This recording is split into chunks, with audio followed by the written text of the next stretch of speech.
Hello friends, you can heal your life. Lesson number 14, हमारा शरीर, part first. मैंने आपको बताया था कि कैसे शरीर का एक एक अंग हमारे विचारों से प्रभावित होता है। तो आज हम आगे बात करते हैं, पर उससे पहले पॉजिटिव। जीवन की अनंतता में जहाँ मैं हूँ, सब संपूर्ण और परिपूर्ण है। मैं अपने सृष्टिकर्ता के साथ एकाकार हूँ। मैं इस ब्रह्मांड से मिलने वाले समृद्धि के प्रचुर प्रवाह के लिए पूरी तरह तैयार और ग्रहणशील हूँ। मेरी सभी आवश्यकताएं और इच्छाएं मेरे कहने से पहले पूर्ण हो जाती हैं। दिव्य शक्ति मेरा मार्गदर्शन और सुरक्षा करती है और मैं ऐसे विकल्प चुनता हूँ जो मेरे लिए लाभदायक हों। मैं दूसरों की सफलताओं से खुश होता हूँ, जानते हुए कि हम सबके लिए बहुत कुछ हैं। मैं लगातार प्रचुरता का अपना सजग ज्ञान बढ़ा रहा हूँ और यह मेरी लगातार बढ़ती आय में प्रतिबिंबित हो रहा है। मेरा लाभ हर कहीं और हर किसी से आ रहा है। मेरी दुनिया में सब कुछ अच्छा है, सब कुछ अच्छा है, सब कुछ अच्छा है। All is well, all is well, all is well. Be positive. तो हमने जो फर्स्ट पार्ट में बातचीत की थी कि सिर दर्द को लेके हमने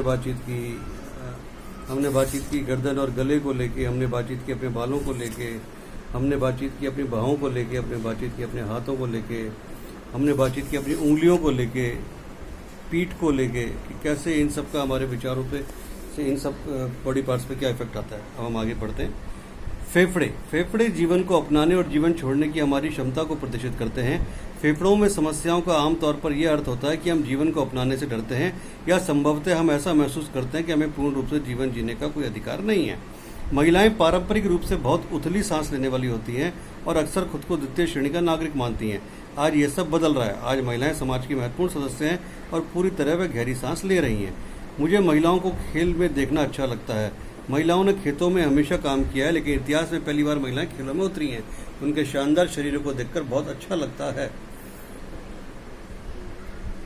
यहाँ शानदार शरीर से तात्पर्य उनकी बॉडी फिटनेस को लेकर है। ठीक है। एम्फाईसीमा और भारी धूम्रपान जीवन को नकारने के तरीके हैं। उनमें अपने अस्तित्व को बिल्कुल ही व्यर्थ समझने की गहरी भावना होती है। डांटने से धूम्रपान की आदत बदल नहीं सकती। सबसे पहले उसके जिम्मेदार भावना को बदलने की जरूरत है। स्तन पालन पोषण के सिद्धांत को प्रदर्शित करते हैं। जब स्तनों में समस्या होती है तो उसका अर्थ है कि हम किसी व्यक्ति, स्थान, चीज या किसी अनुभव को अधिक पाल रहे हैं। पालन पोषण की प्रक्रिया का एक हिस्सा है बच्चे को बड़े होने देना। हमें ये जान लेना चाहिए कि कब उन्हें स्वतंत्र कर देना चाहिए, कब उनकी लगाम छोड़ देनी है और उन्हें अपने बल पर आगे बढ़ देना चाहिए। अधिक ख्याल रखने से दूसरा व्यक्ति अपना अनुभव खुद संभालने के लिए तैयार नहीं हो पाता। कभी कभी किसी स्थिति में अधिक रौब दिखाने की प्रवृत्ति पूरी तरह पोषण को समाप्त कर देती है। यदि कैंसर होता है तो उसका भी मतलब गहरी नाराजगी या डर को त्याग दें और जान लें कि ब्रह्मांड का ज्ञान हम सब में विद्यमान है। हमारा दिल, जी हाँ, प्यार का प्रतिनिधि है, जबकि रक्त खुशी का प्रतीक है। हमारा दिल प्यार से हमारे शरीर में खुशी बढ़ता है। जब हम खुशी और प्रेम को अपनाने से इनकार कर देते हैं तो हृदय सिकुड़ जाता है और ठंडा हो जाता है। इसकी वजह से रक्त धीमा हो जाता है और हम एनीमिया, अंजाइना व हृदयघात की ओर बढ़ने लगते हैं।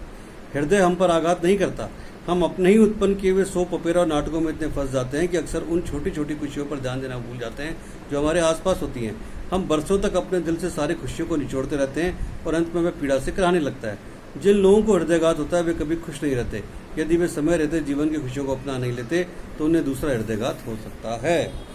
सोने का दिल, ठंडा दिल, खुला दिल, काला दिल, स्नेहिल दिल, गर्म जोशी भरा दिल, इनमें आपका दिल कहाँ है? पेट हमारे सभी नए विचारों और अनुभवों को पचा लेता है। आप किसे या क्या नहीं पचा सकते। आप अपनी आंतों में क्या प्रभाव महसूस करते हैं। जब पेट से संबंधित बीमारियां होती हैं तो इसका आमतौर पर यह मतलब होता है कि हम नए अनुभवों को पचा नहीं पा रहे हैं, हम डरते हैं।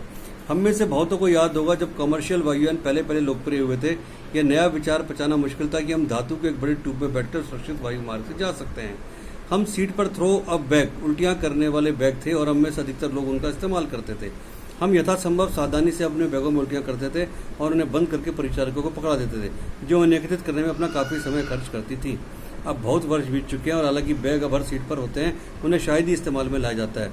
हमने उड़ने के विचार को ग्रहण कर लिया है। अल्सर भय के अतिरिक्त कुछ नहीं है, पर्याप्त रूप से अच्छा न होने का भारी भय। हम माता पिताओं की आशाओं पर, बॉस की उम्मीदों पर खरे न उतरने से डरते हैं। हम अपने अस्तित्व को पचा नहीं सकते।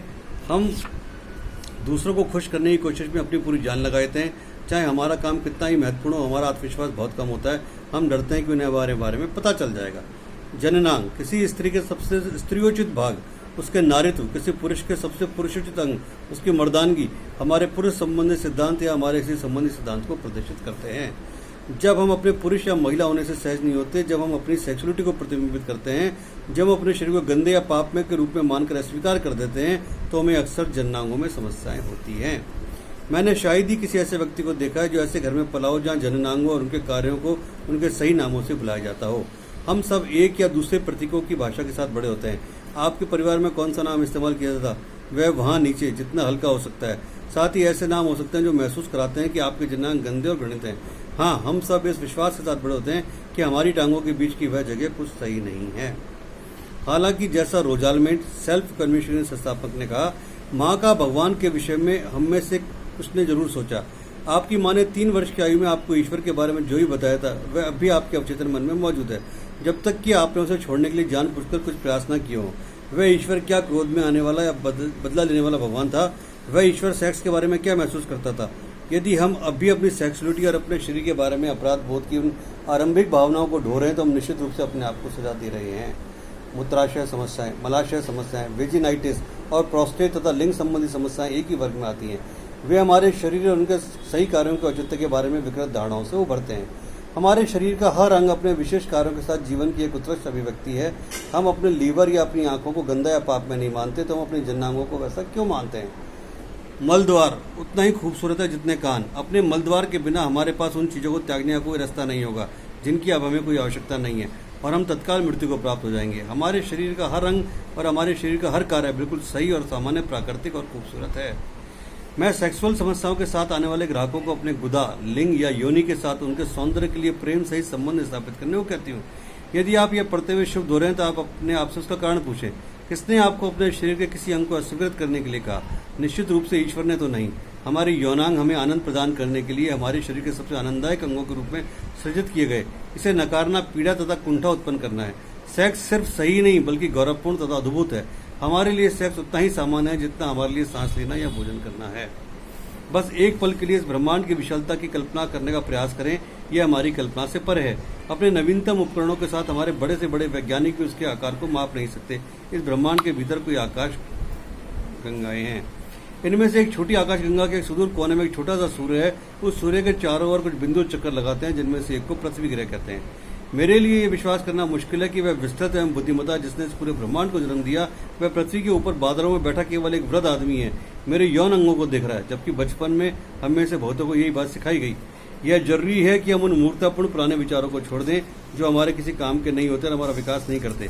मैं दृढ़ता से यह महसूस करती हूँ कि ईश्वर के संबंध में हमारी अवधारणाएं हमारे लिए होनी चाहिए, हमारे खिलाफ नहीं। चुनने तथा निर्णय के लिए कोई कई धर्म है। यदि आपका धर्म यह बताता है कि आप अपराधी और गंदे कीड़े हैं, तो दूसरे धर्म की तरफ ध्यान दें। मैं इस बात का समर्थन नहीं कर रही हूँ कि हर कोई हर समय चारों ओर स्वच्छंद सेक्स स्थापित करते फिरें। मैं बस यह कह रही हूँ कि हमारे कुछ नियम फिजूल हैं, इसलिए बहुत से लोग उन्हें तोड़ते हैं और पाखंडी बन जाते हैं। जब हम लोगों के मन में सेक्स के संबंध में अपराध बोध की भावना दूर कर देते हैं और उन्हें खुद से प्रेम तथा अपना सम्मान करना सिखाते हैं, तो वे खुद अपने और दूसरों के साथ ऐसा व्यवहार करेंगे जो उनके सर्वोच्च हित में और महानतम खुशी प्रदान करने वाला होगा। अब सेक्सुअलिटी को लेकर इतनी समस्याएं इसलिए होती है क्योंकि हम में से बहुत से लोग अपने आप से नफरत और घृणा करते हैं, और इसलिए हम अपने आप और दूसरों से बुरा व्यवहार करते हैं। बच्चों को स्कूल में सेक्सुअलिटी की क्रिया प्रणाली ही समझाना पर्याप्त नहीं है। बच्चों को यह याद दिलाने की आवश्यकता है कि उनके शरीर, जननांग और सेक्सुअलिटी खुशी का विषय है। मैं दिल से मानती हूँ कि जो लोग अपने आप और अपने शरीर से प्रेम करते हैं वे खुद या दूसरों को नुकसान नहीं पहुंचाते। मैं पाती हूँ कि मूत्राशय से संबंधित अधिकांश बीमारियां सामान्यतः किसी साथी द्वारा अस्वीकार किए जाने से आती हैं। हमारे स्त्रीत्व या पुरुषत्व से संबंधित कोई चीज हमें क्रोधित करती है। मूत्राशय से संबंधित बीमारियां पुरुषों की अपेक्षा स्त्रियों में अधिक होती हैं, क्योंकि उनमें अपने दुख को छुपाने की प्रवृत्ति अधिक होती है। वेजिनाइटिस का संबंध प्रेम में किसी साथी से आहत होने की भावना से होता है। पुरुषों में प्रोस्टेट की समस्याएं आत्मसम्मान में कमी के कारण और यह मानने से होता है कि आयु के अधिक होने के साथ उसके पुरुषत्व में कमी आ रही है। नपुंसकता भय लाता है और कभी कभी किसी पिछले साथी के खिलाफ गुस्से से संबंधित होता है। ठंडापन इस डर या इस धारणा के साथ कारण होता है कि शरीर से आनंद उठाना गलत है। यह खुद से घृणा करने के कारण भी होता है, और संवेदनहीन साथी के साथ यह रोग बढ़ सकता है। प्री मेंस्ट्रुअल सिंड्रोम, जो अब काफी प्रचलित हो चुका है, मीडिया विज्ञापनों की वजह से और बड़ा है। ये विज्ञापन लगातार इस विचार को पुष्टि करते हैं कि स्त्री शरीर का थोड़ा सा स्वीकार बनाने के लिए भी सुगंधों, पाउडर और अन्य सौंदर्य प्रसाधनों का प्रयोग किया जाना चाहिए।